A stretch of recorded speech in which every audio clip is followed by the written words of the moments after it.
día, quien lo haya saludado. Y vamos a Buenas noches, iniciar. buenas noches. Buenas noches. Muy buena noche para todos.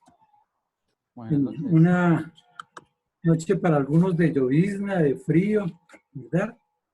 Y lo más preocupante con las calles todas vacías, ¿verdad? Pero bueno, esa es la idea, ¿no? Hoy quiero que hablemos sobre esa importancia de encontrar un tesoro.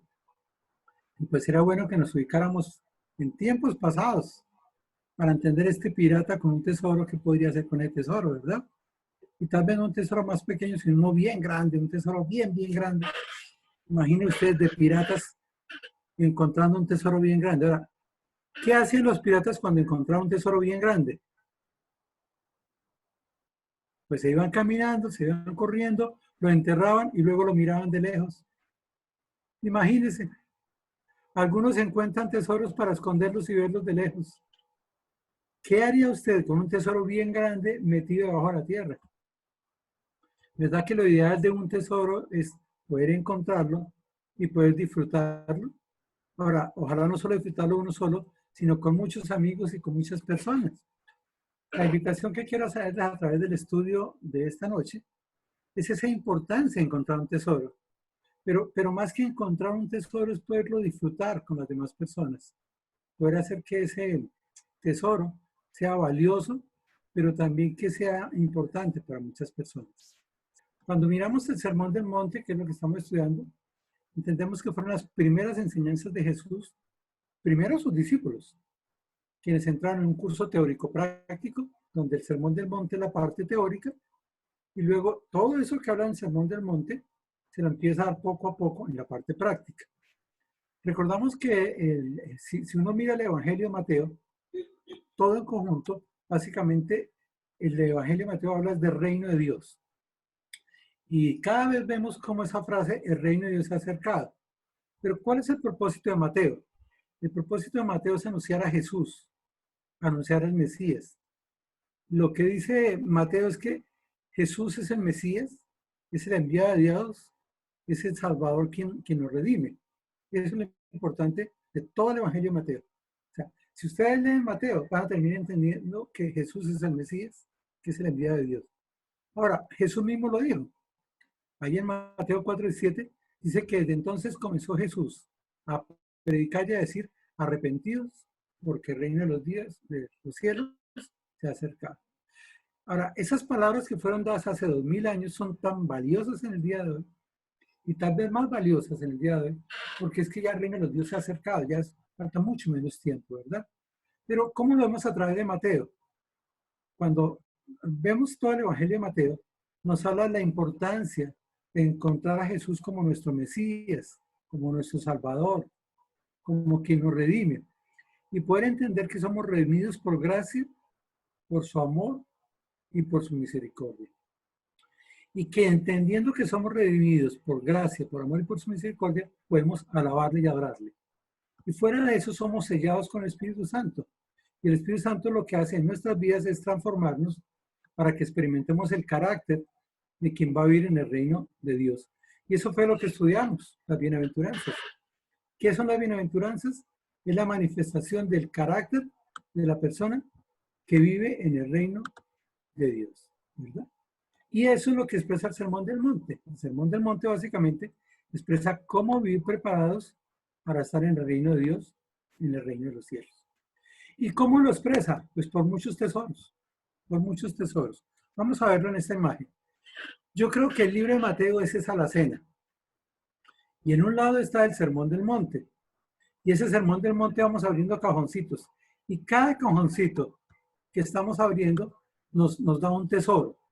¿Para qué? Para llegar al reino de los cielos. Toda la carta, todo el Evangelio anuncia que Jesús es el Mesías. Y siendo Jesús el Mesías, pues tenemos que ir a Jesús para encontrar esos tesoros. Empieza el Sermón del Monte hablando de las características de quienes vivirán en el reino de los cielos. Y entonces nos dice, bienaventurados los pobres en espíritu, bienaventurados los que lloran, bienaventurados los mansos, bienaventurados los que tienen hambre y sed de justicia, bienaventurados los misericordiosos, bienaventurados los de limpio corazón, bienaventurados los que fomentan la paz, y por último, bienaventurados los que padecen persecución. Esas son las bienaventuranzas. Ahora, las bienaventuranzas nos hablan de cómo encontrar la verdadera felicidad del ser humano. Y luego lo que vamos a mirar es cómo hacer para que hayan unos secretos de quienes estarán en el reino de los cielos. Es decir, el propósito del Sermón del Monte es entender que somos más que bienaventurados, que podemos ser felices, pero que la felicidad está distinto a lo que el mundo pide. En una de las enseñanzas que fue bienaventurados los que lloran, decíamos, ¿qué es más importante, las lágrimas o el pañuelo? Y después de muchos que vimos que es más importante el pañuelo, porque llorar, podemos llorar, pero ¿quién nos consuela? Y por eso bienaventurados que lloran porque ellos recibirán consuelo, es tan importante. Y vemos cómo en cada bienaventuranza vemos eso. Una cosa es lo que pensamos los seres humanos y otra lo que Dios quiere enseñarnos. Porque son los tesoros que tiene la palabra de Dios que tenemos que apropiar. Estos días los médicos nos llaman para hablar del COVID. ¿Y qué piensa del COVID? ¿Y qué es eso? Nosotros no tenemos ni idea, estamos confundidos. No sabemos. Pues en esa época, cuando Jesús viene, había mucha confusión. La confusión radica en que habían los fariseos, que estaban los escribas, que estaban los saduceos, no los mismos celotes, que era un grupo, y todos tenían sus ideas. Pero quienes regían la parte espiritual del pueblo de Israel, era, creo que el domingo lo hablaba Luis Eduardo, eran los fariseos y los escribas. Y ellos confundían. Entonces la gente se preocupaba, pero bueno, ¿y para dónde voy? Entonces Jesús en el Sermón del Monte lo que quiere es ubicar a las personas y decirle, mire, usted está pensando en el reino de los cielos, esto es lo que tiene que hacer. Y empieza diciendo, usted tiene que ser sal y luz. Yo los tengo con un propósito, que sean sal y luz. Si ustedes son sal y luz, van en ese camino. Y luego nos muestra esos secretos que están en esas gavetas. ¿Cuáles son los secretos? ¿Qué es la ley? ¿Qué es la ira? El adulterio, el divorcio, el jurar, el amor y la amistad. Si es importante la ofrenda, la oración y el ayuno. ¿Dónde crear esos tesoros? Tenemos tantos tesoros. La pregunta es, ¿y dónde tenemos que fomentar esos tesoros? Y luego nos habla de tres grandes cosas, los ojos, las riquezas y el afán. Bueno, pues la invitación que hacemos es para estudiar todos estos secretos los miércoles por la noche y hace 8 días Julita nos habla de sal y luz. Hoy yo voy a hablar en Mateo capítulo 5, versículos 17 al 20 y en la mayoría de Biblias dice Jesús y la ley. Jesús y la ley. Vamos a orar para que Dios nos dé sabiduría en esto. Y de una vez me recuerdo una señora que me pidió el favor que orara por una persona, Carmen, que está en Bogotá muy enfermita. Entonces vamos a orar por eso. Amado Dios, Padre Santo, te alabamos y te damos gracias por tu bendita palabra, Señor.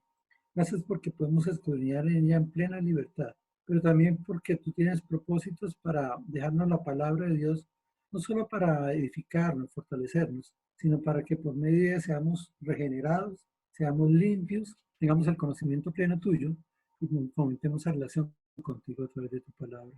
Señor, oramos para que nos guíes en esta noche en el estudio y encontremos esos tesoros que están allí en tu palabra. También, Señor, clamamos a ti por doña Carmen, esta señora allí en Bogotá, que está enferma, que tú seas obrando en su salud.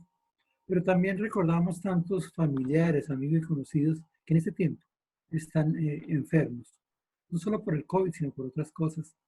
Y, Señor, oramos para que tú seas protegiéndonos, guiándonos a nosotros y dándonos sabiduría cómo enfrentar esta época tan complicada para nosotros, pero tan sencilla para ti. En Cristo Jesús. Amén. Bueno, vamos a leer el texto. El texto, pues, ustedes lo ven allí, o si tienen la Biblia, pues, pueden leerlo ahí en sus Biblias. Yo lo tengo aquí en la Reina Valera. Y me voy a permitir leerlo. Dice Mateo 5:17, no penséis que he venido para abrogar la ley de los profetas. No he venido para abrogar, sino para cumplir. Porque es cierto, os digo, que hasta que pasen el cielo y la tierra, ni una jota, ni una tilde, pasará la ley hasta que todo se haya cumplido. De manera que cualquiera que quebrante uno de sus mandamientos muy pequeños, y así enseña a los hombres, muy pequeño será llamado en el reino de los cielos. Mas cualquiera que los haga y los enseñe, este será llamado grande en el reino de los cielos.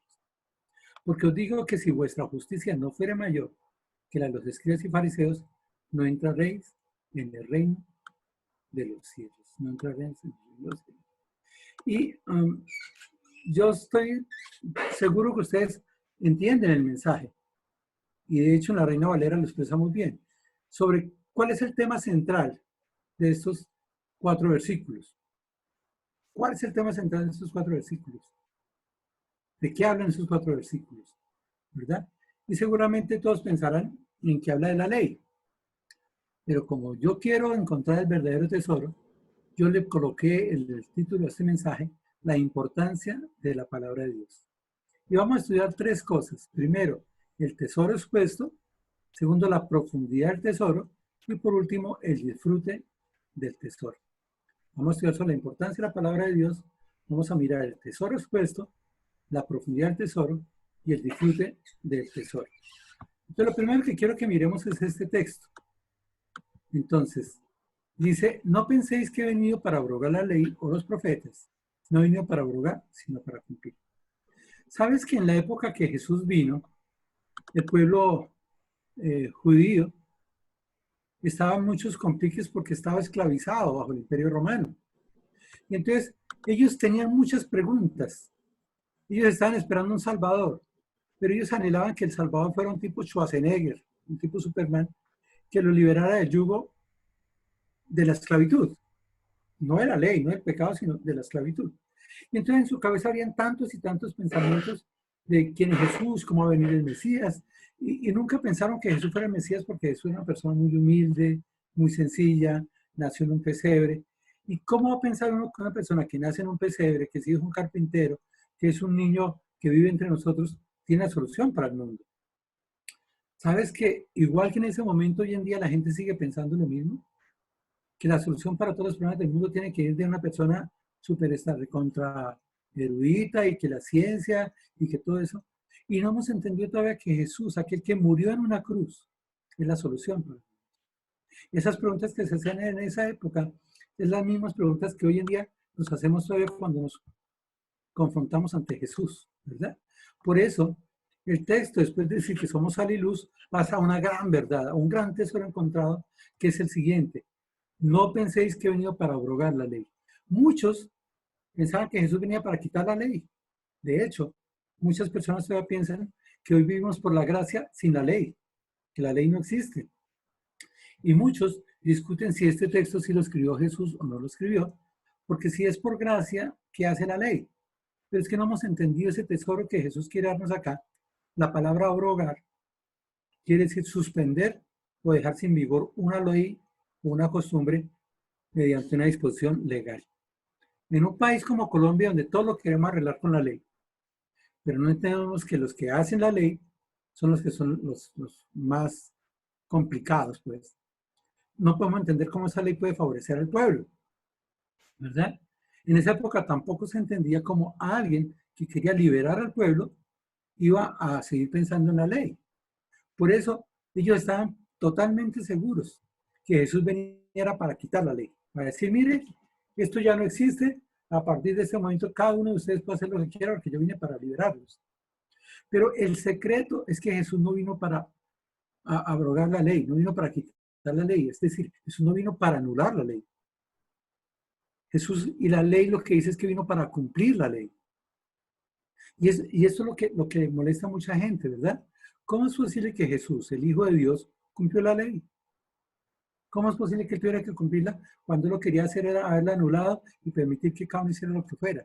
Porque los seres humanos no entendemos que la gracia, la justicia, la santidad son atributos de Dios. Y Dios no podía quebrantar la ley porque dejaría de ser justo. ¿Cómo es posible que todo el Antiguo Testamento le esté diciendo al ser humano que tiene que ser salvo por la ley y que tiene que cumplir totalmente los mandamientos? Y Jesús llegara a hacer lo que quisiera. ¿No sería justo Dios? Y uno de los atributos es que Dios es justo. Por eso, cuando dice acá el texto, dice que Jesús vino para cumplir la ley. Y de hecho, Jesús lo que hizo fue cumplir la ley. Él pagó en la cruz por la ley. Él no podía morir por nosotros sin haber cumplido la ley, porque sería deudor. Y un deudor no puede pagar por algo. Jesús tiene que estar a paz y salvo. Y estar a paz y salvo es no haber cometido pecados. Entonces, cuando dice en 2 Corintios 5:21, que Él se hizo pecado, que no conoció pecado, se hizo pecado por nosotros para que nosotros fuéramos hecho justicia a Dios en Él. La única forma en que Dios podía hacer la justicia de Él en nosotros era que alguien pagara por el pecado. Pero ese que pagara por el pecado tenía que haber cumplido la ley, porque si no sería infractor. Y si fuera infractor sería deudor. Y si fuera deudor, ¿cómo iba a pagar por los demás? ¿Verdad? Pero entonces hay que aclarar un poquitito qué es la ley. Porque la ley no son solo las normas humanas que pensamos, o las normas religiosas, o las normas morales. Cuando dice aquí, vino a revelar la ley o los profetas, ¿verdad? Tenemos que saber cuál es en el texto, qué es la ley y los profetas. ¿Cuál ley? No, pues es que él no dijo la ley como arte legal. Él dijo la ley o los profetas. En Lucas, capítulo 24, versículo 44, después de que Jesús muere y se aparece, les dice, estas son las palabras que os hablé estando aún con vosotros, que era necesario que se cumpliese todo lo que está escrito en mí, en la ley de Moisés, en los profetas y en los salmos. ¿Qué es lo que está diciendo Jesús? Mire, la palabra de Dios es súper importante. Es tan importante que aunque yo sea el Dios hecho carne, yo tengo que cumplirla. Porque es necesario que se cumpliese todo lo que está escrito de mí en la ley. Ahora, cuando habla esto, para entenderlo un poquitico, los judíos tenían un libro que era el Antiguo Testamento, pero eran 24 libros. Y la dividían en tres: la Torá, que es la ley, que era el mismo Pentateuco, que eran los libros de Génesis, Éxodo, Levítico, Número y Deuteronomio, y tenían los profetas. Y los profetas no los dividían en mayores y menores como nosotros, sino que era el Neblín. Y el Neblín era los profetas anteriores, que eran José, Jueces, Reyes y Samuel, y los profetas posteriores, que involucraba a Isaías, Jeremías, Ezequiel, algo que llamaba el libro de los 12, y el libro de los 12 es lo que nosotros llamamos el libro de los profetas menores, que son Oseas, Joel, Amós, Abdías, Jonás, Miqueas, Nahum, Habacuc, Sofonías, Ageo, Zacarías y Malaquías, que son los últimos libros del Antiguo Testamento. Y había otra parte, no solo la ley o Torá, no solo los profetas de Neblín, sino el Ketubín, que eran los escritos. Algunos lo llaman los salmos. Y entre ellos estaban salmos, proverbios, Job, los mejirot de los salmos, el cantar de los cantares, Ruth, Lamentaciones, Eclesiastés y Esther, y finalmente Daniel, Esdras, Nehemías y los dos cartas de crónicas, los dos libros de crónicas. Eso eran los 24 libros que componían el canon judío en esa época. Pero Jesús está diciendo, no vine para abrogar la ley o los profetas, no vine para abrogar, sino para cumplir.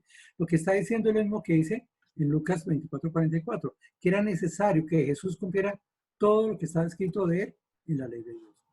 Lo que quiere decir Jesús no habla de cumplir la ley como actos, sino que toda la palabra de Dios en el Antiguo Testamento, porque no había más, fuera cumplida. Es decir, Jesús vino para darnos a entender que la palabra de Dios es fiel, que se cumple, ¿verdad? Habla de fidelidad.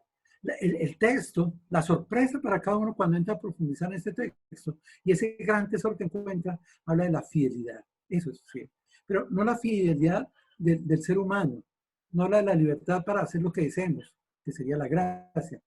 Lo que nos está hablando es expresando la fidelidad de la palabra de Dios. Dios es fiel. Y si Dios es fiel, la palabra de Dios también es fiel. Cada renglón, cada palabra que hay acá, desde Génesis hasta Apocalipsis, hay una fidelidad, ¿verdad? Entonces, la fidelidad es en la palabra de Dios y en Dios mismo, porque Dios es fiel. Uno tiene que aprender a conocer los atributos de Dios. Entonces, es justo, es santo, es fiel, es protector, es proveedor. Pero los grandes tres atributos de Dios son la fidelidad, la santidad, el amor y la justicia. Serían 4. Y todo eso se mezcla en el plan de Dios para la salvación del mundo, ¿verdad? Y es lo que pasa con acá. Si queremos ir al reino de los cielos, si queremos estar al reino de los cielos, tenemos que entender que la única forma es por medio de la fidelidad de Dios en su palabra. Lo segundo que vamos a mirar es la profundidad del tesoro. Y Jesús dice, porque es cierto os digo, que hasta que pasen el cielo y la tierra, ni una jota, ni una tilde pasará la ley, hasta que todo se haya cumplido. ¿Qué fue lo que Jesús dijo? Según la traducción del lenguaje actual, para entenderlo más, dice, yo les aseguro que mientras existan el cielo y la tierra, ni siquiera un punto o una coma se quitará la ley hasta que todo se cumpla. ¿Qué está enseñando Jesús acá? Que la palabra de Dios es tan fiel, tan fiel, tan fiel, que aún lo más pequeñito, que es un punto o una coma, o una jota y una tilde, la jota, la letra yod en el hebreo es una apóstrofe, ¿verdad? como una tilde. Era lo más pequeño que había en el idioma. Es lo que está diciendo, lo más pequeñito, lo mínimo que hay en la palabra de Dios, se va a cumplir. Y se va a cumplir antes de que pasen los cielos y la tierra. Todo, absolutamente todo se va a cumplir. Eso es la fidelidad de Dios. Esa es la fidelidad de la palabra. Y el gran secreto que tenemos es que la palabra de Dios es fiel. Y por ser la palabra de Dios fiel, podemos confiar en ella. Totalmente, plenamente en ella, ¿verdad? Entonces, el gran secreto que hay acá y la profundidad del secreto tiene que ver con que la fidelidad de la palabra de Dios es plena, total y para siempre. Es decir, todo el contenido de la palabra de Dios es fiel. Toda la suma de su palabra es verdad, dice el Salmo 119, versículo 165. Y toda la palabra de Dios es fiel para siempre, ¿verdad? Pero había un pequeño problema, y es que en esa época estaban los escribas. Los escribas, la palabra escriba viene de gran contador, porque eran matemáticos, inicialmente eran matemáticos, ¿verdad? Pero después de un tiempo fueron los que empezaron a copiar la palabra de Dios. Entonces los escribas, como no habían fotocopiadores, como no habían computadores, a ellos les tocaba letra por letra copiar la palabra de Dios, ¿verdad? Después con el tiempo, como copiaban tanto la palabra de Dios, entendieron la palabra de Dios y se volvieron los maestros de la ley. Eran los rabí, los maestros. No es que cuando a Jesús le dicen rabí, dice, ¿quién te dijo eso? Maestro solo hay uno que es Dios, ¿verdad? Pero ellos se enorgullecían de ser maestros, de quienes eran los únicos que podían enseñar la ley, ¿verdad? ¿Y qué más hacían? Interpretaban la ley. Es decir, ellos los que se paraban en las sinagogas, interpretaban y decían, hoy pasa esto, hoy pasa esto. Por eso cuando Jesús llega a los 12 años, se asombran como un muchacho de 12 años va a poder hablar de lo que va a pasar hoy, si nosotros cuántos años demoramos para entender eso. Pero entonces no solo eran los copistas, los maestros de la ley, sino que ellos defendían dos cosas. La ley escrita, pero más que la ley escrita, defendían las tradiciones. ¿Qué quiere decir esto? Ellos entendían que en la Biblia no estaba todo y que por muchos años habían hecho cosas, ¿verdad? Cosas que muchas veces les convenía a ellos. Entonces decían, como esto se ha hecho todo el tiempo, eso es así. Y la Biblia tiene algo implícito y algo explícito. Luego, si usted no lo ve bien eso, ahí está implícito. En algún lado está, pero así es, ¿verdad? Entonces, por ejemplo, podían decir que si yo ofrendaba era salvo. Entonces decían, pero es que la ofrenda no salva. No, no, no. Durante tantos años hemos hablado de que la ofrenda salva, luego ofrenden harto para que sean salvos. Entonces, ¿qué más hacían ellos? Ellos, para poder justificar todo lo que decían, tuvieron que poner normas, porque, por ejemplo, ellos decían, el sábado no se puede trabajar. Y entonces alguien le preguntaba, bueno, ¿pero qué es trabajar? Entonces decían, no, trabajar es coger más de 10 hojas. Ustedes pueden coger hasta 9, pero 10 no pueden coger. Ustedes pueden caminar hasta tanto, pero más no puede. Porque como ellos hacían algunas cosas, entonces si alguien lo veía, pero mire, usted caminó 10 pasos. Si es que hasta 10 pasos se puede. De 11 para allá no se puede. Entonces empezaron a sacar normas y normas y normas para pegarle a la palabra de Dios. Tanto que sacaron 63 libros de normas, que se llamaban el Mishnah. Con el tiempo había tantos libros de normas que tuvieron que inventar algo que eran los Talmud. Y el Talmud era la explicación de las normas. Entonces, cuando dice 10 pasos es por esto y por esto, los pasos se deben de hacer de esta manera, y si la persona pesa tanto y eso. Entonces, la palabra de Dios era el centro, pero encima de la palabra de Dios había una cantidad de normas y cantidad de cosas que se habían sacado, ¿verdad? Se dice que algunos de los escribas eran de los fariseos. Entonces era peor, la unión de escriba y fariseo, eso era como una dinamita, ¿verdad? Entonces Jesús empieza a hablar con ellos. Y en Mateo 15 está hablando de que la ofrenda para Dios es corbán porque no le dan al papá y a la mamá porque se decían que le iban a dar a Dios. Entonces Jesús les dice, así habéis invalidado el mandamiento de Dios por vuestra tradición. Mire cuál es el juicio que le hace Dios a los escribas, que se habían dejado guiar por la tradición y no por el mandamiento de Dios. Entonces la respuesta de Jesús es, hipócritas, bien profetizó vosotros Isaías cuando dijo, este pueblo de labios me honra, mas su corazón está lejos de mí. ¿Qué quiere decir eso? Que los escribas eran muy buenos para escribir, buenos maestros de la ley, buenos intérpretes, pero tenían un pequeño problema. En su corazón no estaba Dios. Dios lo tenían era en la boca, porque les fascinaba hablar de eso para tener ventaja para ellos. Porque como eran los escribas, era una clase social mucho más adecuada. Entonces, Isaías había dicho eso. Este pueblo de labios me honra, mas su corazón está lejos de mí. ¿Verdad? Y entonces dice, pues en vano me honran, enseñando como doctrinas que mandamientos de hombres. Cuando Jesús viene y empieza a revisar todas las doctrinas en el pueblo, se da cuenta que había un pequeño problema, que eran más los mandamientos de los hombres que lo que Dios había mandado. ¿Y por qué eso? Porque los escribas durante muchos años, como eran los intérpretes de la ley, como eran los maestros de la ley, habían escrito normas de tradiciones, tantas tradiciones, 130, 150 años de tradición y tradición y tradición, pues eso lo pegaron. Yo me hago una pregunta. Hoy en día en Colombia no hay muchas personas que se basan más por una tradición que por lo que dice la palabra de Dios. Por ejemplo, rezarle a los santos, es una tradición. Por ejemplo, hacer un novenario cuando alguien se muere, pensando que ese novenario lo va a sacar del purgatorio. Perdón, ¿cuál purgatorio? Si la Biblia no habla de purgatorio. Pero ellos decían, sí, claro, hay un purgatorio y la gente en el purgatorio está sufriendo mucho, pero si usted quiere que salga del purgatorio, denos tanta plática y se lo sacamos. ¿Por qué Martín Lutero sacó las 96 tesis que clavó allá en la iglesia?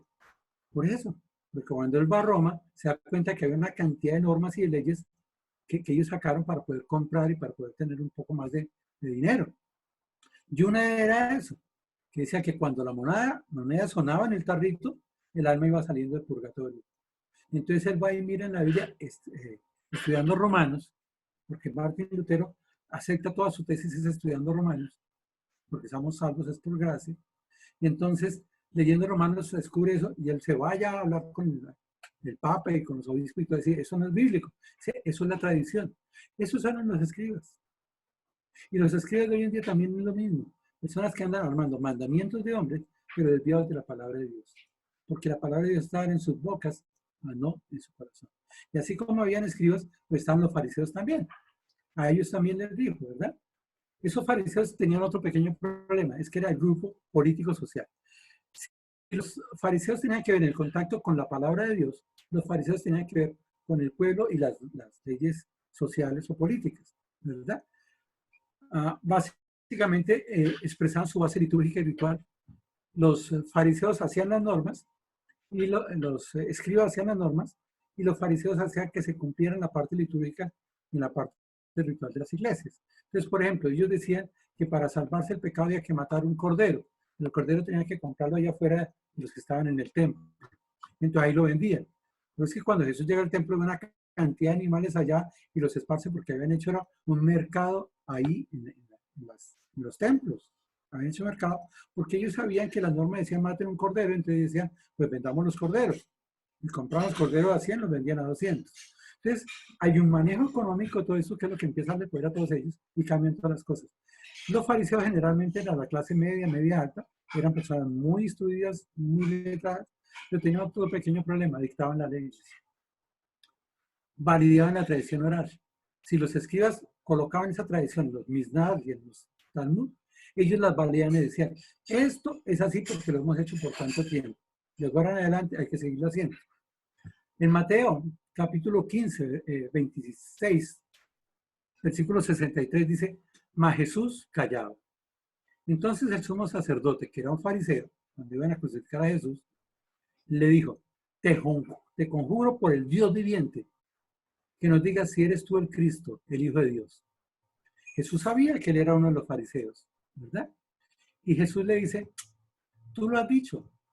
Y además os digo que desde ahora veréis al Hijo del Hombre sentado a la diestra del poder de Dios y viniendo en las nubes del cielo. Mire, ellos habían hablado que no había, ellos decían que no había resurrección, que cada uno pagaba la muerte y luego se iba para el cielo, cada uno pagaba sus condenas y luego se iba para el cielo, ¿verdad? No había resurrección, sino ahí se pagaban las cosas. Entonces, cuando el sacerdote escucha esto de Dios, el gran obispo escucha esto de Dios, entonces, versículo 65, el sumo sacerdote, el máximo sacerdote, rasgó sus vestiduras, diciendo, blasfemado, ¿qué más necesidad tenemos de testigos? Mire, este fariseo se atrevió a decirle a Jesús que era un mentiroso, que había blasfemado. ¿Por qué? Porque no conocía la palabra de Dios. se basaban eran las normas que ellos mismos habían sacado y en las leyes que ellos mismos habían sacado. Y entonces dice, he aquí, ahora mismo habéis oído su blasfemia. ¿Qué os parece? Y respondiendo ellos dijeron, es reo de muerte. Entonces le escupieron en el rostro, le dieron puñetazos, lo abofetearon y otras cosas. ¿Por qué? Por Jesús decir la verdad. Yo no se pregunte, ¿qué está pasando hoy en el mundo? No se está juzgando más al que dice la verdad que al que dice lo malo. Hoy en día la verdad no se valora. Pero la gente que habla cosas falsas y falsas y falsas, esa es la gente que se elogia y la se habla. Parecemos fariseos, como eso mismo lo decía. Entonces, ¿dónde está el problema? El problema está en nuestra mente. ¿Cuál era el problema de los fariseos y los escribas? Que habían escuchado tanta tradición oral y tanta tradición oral que en su mente tenían entendimiento de que el hombre se basaba en todo lo que se había hecho, no en la palabra de Dios, sino en todo lo que se creía. Hoy, por ejemplo, se puede pensar que hay un purgatorio, se puede pensar que una persona está en el purgatorio y luego se va para el cielo. Se piensa que los niños no son pecadores y hay una norma que dice que uno nace santo y el mundo lo corrompe. Cuando nacemos en el vientre de nuestra madre ya somos pecadores. Nacemos con el pecado, ¿verdad? Pero Cristo vino para salvarnos de ese pecado. Ese fue el propósito de él. Por eso él tuvo que cumplir la ley. ¿Cuántas veces se reza a personas? A santos, a la Virgen. Ahora, ¿a cuál Virgen? ¿A la del Carmen, al Perpetuo Socorro, a la Inmaculada? ¿Cuántas hay? Yo nunca he podido entender eso, la verdad. Pero son tradiciones que hay en nuestra mente. El bautismo de los niños es una tradición. Porque cuando se notan los bautizos en la Biblia, por ejemplo, Jesús se bautizó a los 30 años. Pero la gente piensa que si uno no lo bautiza rapidito, se muere y para el infierno, me imagino. ¿Verdad? Pero no es cierto. ¿Qué es lo que pasa? Que hay tantos pensamientos en nuestra mente que tienen que ser transformados. Nuestra mente tiene que ser transformada, nuestro cerebro tiene que ser transformado. ¿Y cómo transformarlo? ¿Por medio de normas humanas? ¿Por medio de leyes humanas? Por eso en Romanos, capítulo 12, versículo 2 dice, no os conforméis a este siglo. No nos conformemos al sistema del mundo, sino transformados por medio de la renovación de vuestro entendimiento. ¿Qué es lo que Dios quiere? Que cambiemos nuestra mente, que entendamos lo real, no las tradiciones que hemos hecho por años y años, sino que nuestra mente sea renovada en la palabra de Dios, ¿verdad? Y esa palabra de Dios es la que nos transforma para renovar nuestro entendimiento. El arrepentimiento es eso, cambiar mi pensamiento, y al cambiar mi pensamiento van a cambiar mis acciones. Pero si yo sigo pensando exactamente lo mismo, pues no voy a cambiar. Hay un principio del crecimiento del ser humano que dice eso. No esperes que las cosas cambien si sigues haciendo exactamente lo mismo. Lo mismo es espiritualmente. Mientras sigas pensando exactamente lo mismo, tu vida no va a cambiar. Tenemos que renovar el entendimiento y al renovar el entendimiento vamos a conocer la palabra de Dios y conociendo la palabra de Dios vamos a comprobar que la voluntad de Dios es buena, agradable y perfecta. La voluntad de Dios es buena, agradable y perfecta. Pero sabes que desde pequeño nos han metido en la cabeza que no, que la voluntad de Dios es mala, que Dios está en contra de los jóvenes, que Dios no nos permite divertirnos, que Dios no nos permite disfrutar, que no podemos ni encontrar tesoros. Y mire ese tesoro tan grande que estamos encontrando acá. Y la profundidad de ese tesoro es que Dios quiere que tú y yo cambiemos nuestra mente para que comprobemos cuál es la voluntad de Dios y entendamos que es buena, agradable y perfecta. En primera carta de Pedro, el capítulo 1, versículo 23, hablando de la palabra de Dios, dice dos frases importantes. Dice, siendo renacidos, es decir, el ser humano necesita nacer de nuevo. Lo que enseña la Biblia es eso, que necesitamos nacer de nuevo, ¿verdad? Pero había un doctor de la ley, que era Nicodemo, que no entendía eso. Eso le dice, pero si te digo las cosas básicas y no las entiendes, ¿qué tal si te hablan las cosas más profundas? Así pasa con el ser humano. Si no entendemos lo básico es que necesitamos nacer de nuevo. Ya nacimos del agua, pero necesitamos nacer del Espíritu. Necesitamos creer plenamente en Jesús, en la obra redentora de Jesús, e invitarle a entrar en nuestro corazón para nacer de nuevo a través del Espíritu Santo, ¿verdad? Y somos renacidos no de simiente corruptible, sino incorruptible. ¿Y cómo somos renacidos? Por la palabra de Dios. Y mira lo que dice, que vive y permanece para siempre. La fidelidad de la palabra de Dios es para siempre, ¿verdad? Versículo 24. porque toda carne es como hierba, y toda la vida del hombre como flor de la hierba. La hierba se seca, la flor se cae. O sea, todo material se va a acabar, pero la palabra de Dios permanecerá para siempre. ¿Por qué es tan importante la palabra de Dios? Porque es lo único que va a permanecer para siempre. La fidelidad de Dios está plasmada en su palabra. Y cada cosita, cada evento, cada acción que nombra la palabra va a cumplirse totalmente.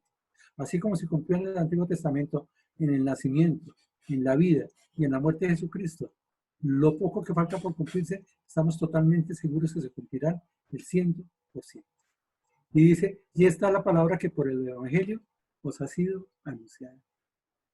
Por eso la labor del creyente es anunciar el Evangelio. Primera Timoteo 1:15, que ese es el versículo el Evangelio en un solo versículo, ¿verdad? Palabra digna de ser recibida por todo el mundo. Que Cristo Jesús vino a salvar al mundo de sus pecadores, de los cuales yo soy el primero. Eso es lo importante. Entender que el propósito de Jesús fue cumplir la ley, pero que vino a morir en la cruz por nosotros, como viles pecadores. Y por último, está el disfrute del tesoro. Lo de menos es encontrar un tesoro. La pregunta es, ¿qué vamos a hacer con el tesoro?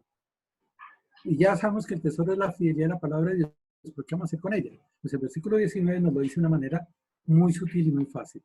Dice, de manera que cualquiera que quebrante uno de estos mandamientos muy pequeños, y así enseña a los hombres, muy pequeños será llamado en el reino de los cielos. Mas cualquiera que los haga y los enseñe, este será llamado grande en el reino de los cielos. Yo quiero que ustedes se den cuenta que en el versículo 19 está hablando de dos grupos de personas, pero está hablando de solo un sitio. Está diciendo que ambos van a estar en el reino de los cielos. Recuerden que Mateo nos habla de cómo disfrutar la vida en el reino de los cielos. La importancia de la palabra de Dios es que cuando ella transforma nuestras vidas, cuando vemos a Jesús a través de la palabra de Dios, le invitamos a entrar en nuestro corazón, lo aceptamos, tenemos entrada al reino de los cielos. Ya vamos a mirar eso, ¿verdad? Pero aquí ya está hablando la gente en el reino de los cielos. Y está diciendo que en el reino de los cielos van a haber dos clases de personas. Dos clases de personas. Una, los que no cumplen la palabra de Dios y la enseñan. De manera que cualquiera que quebrante uno de estos mandamientos muy pequeños y así enseñe, mire, cualquiera que quebrante y así enseñe, será llamado muy pequeño. Muy pequeño. Será gracioso, será simpático, será genial, pero será llamado muy pequeño. Va a estar en el reino de los cielos, pero su tesoro será muy pequeño. Porque es que en el reino de los cielos hay tesoros, por eso se habla de 5 o 6 coronas, que son premios que vamos a recibir algún día los creyentes. ¿Y quién va a ser un llamo muy pequeño? El que haga dos cosas. El que no cumpla la palabra de Dios y la enseñe. Así la enseñe, ¿verdad? ¿Qué están hablando los fariseos? ¿Qué están hablando los escribas? Exactamente eso. Ellos hablan de normas humanas, de cosas humanas, pero no hablan de la palabra de Dios. Obviamente no la cumplían. Por eso Jesús les dice, ciegos, guías de ciegos. O sea, pues ustedes no ven. ¿Cómo van a guiar a las personas que no ven? O sea, ustedes están mal espiritualmente. ¿Por qué? Porque no cumplían la palabra de Dios. Y no la cumplían, pero enseñaban normas humanas. Entonces, ellos iban a ser llamados pequeños, pero en el reino de los cielos. Van a estar en el reino de los cielos. Y nosotros, dice, más cualquiera que los haga, o sea, que los cumpla, o sea, cualquiera que los obedezca. Y los enseñe, o sea, unos quebrantan y enseñan y los otros obedecen y enseñan. Pero es función de todo creyente enseñar la palabra de Dios. Y la enseñamos con nuestra boca y con nuestras vidas. Damos testimonio con nuestras vidas. Y con nuestras vidas estamos enseñando la importancia de la palabra de Dios. Pero también con la boca. Por eso obedecieron y enseñaban. ¿Y qué va a pasar con ellos? Serán grandes en el reino de los cielos. Su tesoro será grande, sus vidas serán grandes. Ellos serán llamados grandes en el reino de los cielos. Yo te quiero hacer una pregunta. ¿Estás seguro que vas a ir al reino de los cielos? ¿Y cómo te gustaría que te llamaran allá?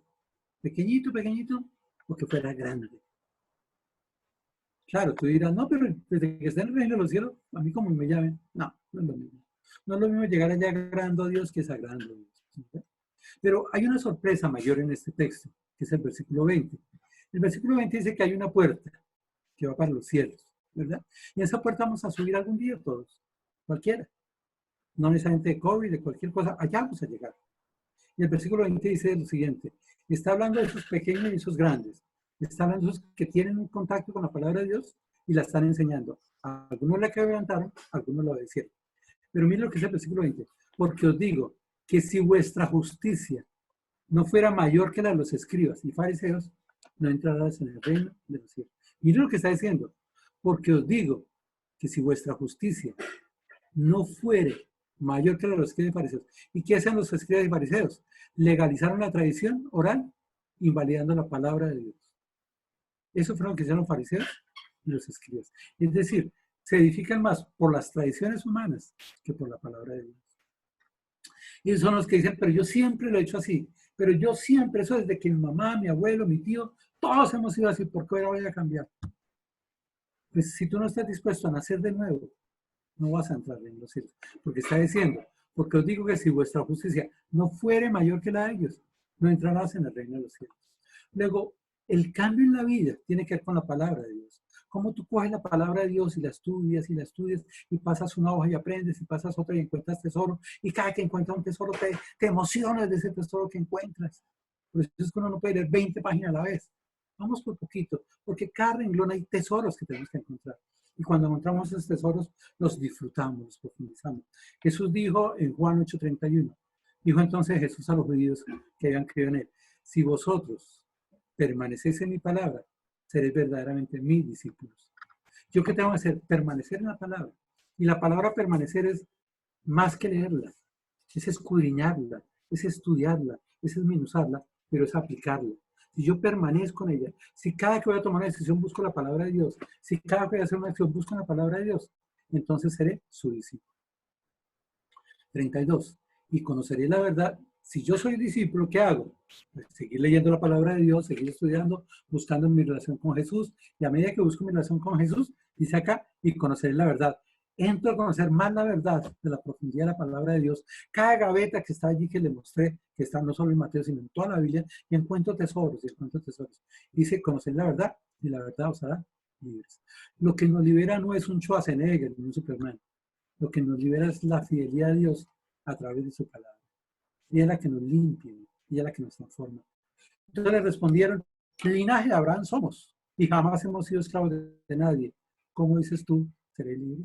¿Sabes que las personas creían que porque eran hijos de Abraham, con eso bastaba? Hoy en día mucha gente piensa que porque es hija de Dios, dice es que somos hijos de todos, somos hijos de Dios y todos vamos a ser salvos. Qué pena. La palabra de Dios no dice eso. Son normas que le hemos ido metiendo, que estamos acumulando allí para pensar que es cierto. Por eso tenemos que renovar el entendimiento, porque la palabra que dice, la palabra dice, a los suyos vino y los suyos no le recibieron. Mas a todos los que le recibieron, a los que creen su nombre, les dio potestad de ser hechos hijos de Dios. ¿Quiénes son hijos de Dios? Los que creen en su nombre. Los que escucharon la palabra de Dios. Los que conocieron a Jesús allí y creyeron en él. A ellos les dio potestad de ser hechos hijos de Dios. Los que no han creído en Jesús, no son hijos de Dios, son criaturas de Dios. Pero para ser hijo de Dios se necesita haber escuchado la palabra y haber creído en la palabra, ¿verdad? Y eso es la palabra de Dios, miren. Por eso es importante reconocer la fidelidad de la palabra de Dios. Desde la misma creación hasta el estado eterno, todo eso está en la palabra de Dios. Y todo se va a cumplir milímetro a milímetro, segundo a segundo. No sé cómo, pero es que en Jesús se cumplieron 700 profecías. Necesitaban hacer de una virgen, necesitaban hacer en Belén, ¿verdad? Iba a estar una estrella, iban a venir los magos, todo eso estaba ahí escrito y se cumplió todo. En Isaías 6 habla de los nombres que iba a recibir ese niño, en Isaías 9, y todo eso fue cierto en él. Pero, ¿cuántos textos en el Antiguo Testamento hablaban de la vida de Jesús, de la muerte de Jesús, dónde iba a morir, cómo iba a morir, dónde iba a ser sepultado? Todo eso lo hablaba allí. ¿Cómo es posible cumplir todas esas profecías? No es posible, sino por una cosa, por la fidelidad de la palabra de Dios. Y si su palabra es fiel, yo puedo confiar en ella. Si su palabra es fiel, yo puedo confiar en ella. Por eso es la importancia de la palabra de Dios. Ahora, en Juan, capítulo 5, 39, Jesús dijo, escudriñad las escrituras, porque a vosotros parece que en ellas tienen la vida eterna. Y ellas son las que dan testimonio de mí. ¿Qué quiere decir esto? Mucha gente piensa que por leer la Biblia va a ser salva. Y yo me leí 10 capítulos, yo me leí 15 capítulos, yo me leí 20 capítulos, yo estoy haciendo 3 cursos, 5 cursos. Ahí no dice eso. Ahí dices que si tú empiezas a escudriñar la palabra de Dios En cada renglón, en cada libro, en cada pasaje, estás encontrando a Jesús. Ellas son las que dan testimonio de mí. La palabra de Dios da testimonio de Jesús. Y creyendo en Jesús y confiando en Jesús es lo que te permite disfrutar de la vida eterna. Esdras 7:10 dice, porque Esdras había preparado su corazón para inquirir la ley de Jehová, para cumplirla, para enseñar en Israel sus estatutos y decretos. Mire, la palabra de Dios es un tesoro grande y hay que hacer 6 cosas con ese tesoro. Escucharla, como dice en Romanos 10:13, leerla, como dice en Deuteronomio 17, 18 y 19, estudiarla, como dice en Proverbios capítulo 2, versículo 6, memorizarla, como dice el Salmo 119, versículo 11, y meditarla, como dice Josué 1:8. Pero también Santiago 1:22 dice que no solo debemos de ser oidores de la palabra, sino hacedores de la palabra. Entonces hay que escucharla, leerla, estudiarla, memorizarla, meditarla y aplicar la palabra de Dios. Y si hacemos todo eso, encontramos esos tesoros de la palabra de Dios. Y esos tesoros que encontramos ahí en la palabra de Dios es lo que nos permite disfrutar, no solo de esta vida, sino de la eternidad. Queridos hermanos, eso era lo que queríamos hablar esta noche. Espero que tengan una buena noche llena de bendiciones. Y antes de terminar, quiero decirle a alguno que si les gustan postres, pues ahí tienen unos postres deliciosos, que pueden hablar con Carlos, que Carlos está dispuesto a hacer esos postres de limón. Entonces, Carlos después nos da el teléfono o algo para poderlo hacer. Vamos a orar al Señor. Gracias, Gordo, por esta publicidad muy buena. Pregunta. Me mandan los 100,000 pesos, ¿no? Vamos a orar. Jorge, acuérdate de lo que te dije. Acuérdate de mí cuando esté. Amado Dios, Padre Santo, te alabamos, te damos gracias por tu amor, tu misericordia y tu bondad. Padre, gracias porque tu palabra es fiel. Gracias porque podemos confiar en ella, Señor. Y Padre, perdónanos porque a veces creemos más en las tradiciones, en lo que tenemos en nuestra cabeza, en cosas que nos han llenado por años y años y años, y tal vez normas que nos hemos inventado, que han marcado nuestra vida. Cuando hay un Dios de amor, un Dios